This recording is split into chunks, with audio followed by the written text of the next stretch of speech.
What if truth isn't fixed? What if it moves with you, with me, with every soul that dares to speak? In a world obsessed with certainty, one man dared to say, "Man is the measure of all things." But if everyone is their own measure, can we ever agree? Can we ever truly understand each other? Let's walk the path of a man who set fire to the gods of objective truth and lit the first torch of humanism. 5th century before Common Era, Athens, a city caught between two worlds, one of myth, where gods rule fate, another of reason, where human minds begin to question. In this moment of tension, when war drums echo in the streets and philosophy begins to emerge from the shadows of poetry, a traveler arrives, Protagoras of Abdera. He doesn't bring a new religion. He doesn't write sacred verses. He brings a thought. That thought changes everything. Walk not as a prophet, but as a teacher, a sophist, seller of wisdom. But Protagoras wasn't interested in what the gods had written in stone. He was interested in what humans could think, feel, and decide.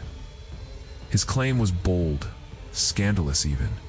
Man is the measure of all things, so of the things that they are, and of the things that are not, that they are not. What does this mean? It means truth is not a fixed star, shining above us all. It's a reflection, shifting in every human mind. If I say the sea is warm and you say it's cold, who's right? Protagoras says, both. Because truth is not what is, but what seems to each. But if every person holds their own truth, what then? Can there be justice if right and wrong shift like sand? Can society stand if no law is absolute? Socrates would ask, if every opinion is true, what value is there in wisdom? Plato, his student, would later accuse Protagoras of poisoning philosophy with subjectivity. And yet, behind this accusation was a fear that if the gods no longer held the scales of truth, then everything, ethics, politics, education, might collapse into chaos. But Protagoras was not calling for chaos. He was offering something else, a world where human beings, flawed, feeling finite, become the center of inquiry. Not to destroy truth, but to understand it through the eyes of the many. Unlike the silent stone of temples, Protagoras spoke. He debated, taught, questioned. He trained the youth not in what to think, but how to argue, how to navigate the endless ocean of perspectives. He taught that for every idea there are two sides, and that true wisdom isn't in choosing the side you already like, but in strengthening the weaker side, in understanding the unfamiliar. To the Athenians, he was both revered and reviled. To the young minds of democracy, he was a torchbearer.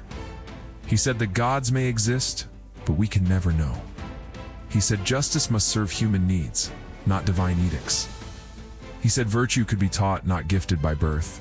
He said above all, that we must learn to speak and to listen. In a world hungry for fixed answers, Protagoras gave us a mirror. He showed us that truth lives not in the heavens, but in dialogue. It's not in commandments, but in community. He was among the first to place human experience at the center of philosophy. To ask not what the gods demand, but what the people need. Was he denying truth or freeing it? In his world, truth was not shattered, but shared. It was not abolished, but democratized, we began to see. Perhaps truth is not a destination, but a conversation. Protagoras would be exiled for his thoughts. His books would be burned. But ideas do not burn so easily. His questions echoed through Plato, who tried to bury him and yet could not forget him. Through the Enlightenment, where human rights found roots in his soil, through today, when every tweet, every voice, every protester echoes his cry, I see the world this way, don't I matter too? So can we live in a world without fixed truth? Can we find peace in a sea of perspectives? Maybe that's not the right question. Maybe the real question is, can we learn to speak and to listen?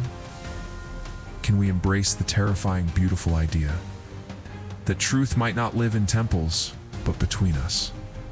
That truth is not a sword, but a bridge.